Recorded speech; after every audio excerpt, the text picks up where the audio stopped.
Beijing for this SCO summit. Let us also not forget that he's just concluded. He's arrived in China after a really important visit to Japan. It has been significantly interesting what has taken place. So let's tabulate this very interesting global scenario that we are seeing play out, both bilaterally, multilaterally, and across the globe, because the Japanese have come to some sort of deal with the Trump administration on tariffs. But if you ask them what it is, I don't think either side completely agrees. Satoru Nagao, he's joining us. He's a fellow of the Hudson Institute based out of Tokyo. Asta Chadda is joining us. She's an associate professor as well based out of Tokyo. Anil Raj, who is the founder and CEO of Raj Group, is also in Tokyo. And Sonal Shikha, who is also joining us from Tokyo. She's the president of an Indian community forum. Mr. Nagao, let me come to you first. Prime Minister Modi has had a couple of days in Tokyo. He's met with the Prime Minister. They've announced several agreements, including a commercial exchange mechanism, bullet trains, high technology, manufacturing, and a significant investment into Indian infrastructure. How has this visit gone? This visit is very important. But Prime Minister Modi sends a message before he visits Japan because the schedule itself has a message. Just before he visits China, he came to Japan. And just before the China's military parade, who celebrates the World War II exclamation mark victory against Japan, before that time, he will return to India. He will not join this parade. So this is a message. Even if the Prime Minister Modi joins the SCO summit in China, and China is arranging this, he visits Japan, it's sending message to Japan. He is a friend of Japan. That is firstly very important, because without this visit, it looks like Prime Minister Modi will only visit China is not a good message to Japan. So that is we received, this is good message. Okay. And at the same time, most important part of the disagreement is Japan want to cooperate with India because India is growing very fast and expanding influence in the world stage.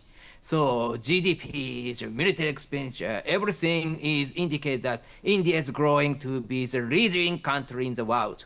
So that's why now the economic security or the technology and indeed not surface so much, but defense cooperation is also an important part of. Okay, so let me just stop you there, because we'll have to pivot to the elephant in the room, and the elephant in the room is India-Japan association has been going great. Economic associations, strategic level conversations, interpersonal associations, you name it. We've had a wonderful association. For people watching this in India, things you're familiar with, the bullet train that is being built Ahmedabad to Mumbai, the India metro system, which has now emerged in every city, which started from the national capital. All of it is being done with Chinese low interest loans, Chinese investment, Japanese investment, Japanese technology, and Japanese low interest loans. We've had a very, very good association with Japan. So the visit of India's Prime Minister, exactly as Mr. Nagao has pointed, he's gone to Japan and is not staying for the September 3 parade in Beijing, which is clearly telling us that the Indian-Japanese association remains unaffected by the dramatic global events. But Satoru Nagao, we have to address those dramatic global events. They are with us. What do we do with Donald Trump? He's come to some deal with the Japanese, but I don't know how long lasting that is. He, as of 3-4 days ago, has imposed 50% tariffs on India. He's hosting what we find very irritable is a Pakistani military leader in the White House. There is a global flux that is taking place.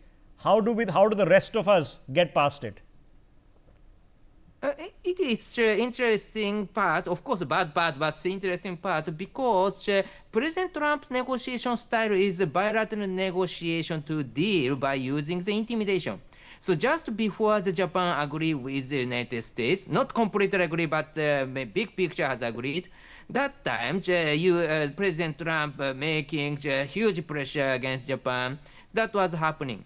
So this means that if the United States, President Trump tried to making the strong pressure to India, this means that this is just before something the agreement has happened. So that is this last part is, of course, that time Japan is upset very much. But at the same time, after the deal has happened, everyone start to forget. So that's why. Rising the tension itself is happening in the many countries. But indeed, content of this intimidation is not so important. We know that, and after the agreement, it will come. So that's why I do not worry too much about it. In case of the Ukraine, we can remember just before they agree something, President Trump said, Zelensky a dictator. And the next day he said, did I say that? I do not think so. Something like that. That has really happened. In case of Japan, just before it, Japan hasn't imported any rice from the United States, something like that. But when we check the agreement, rice matter is very small one. The big major one is not related with rice. So that's why he mentioned rice. That we confuse it. So that is in the really happening in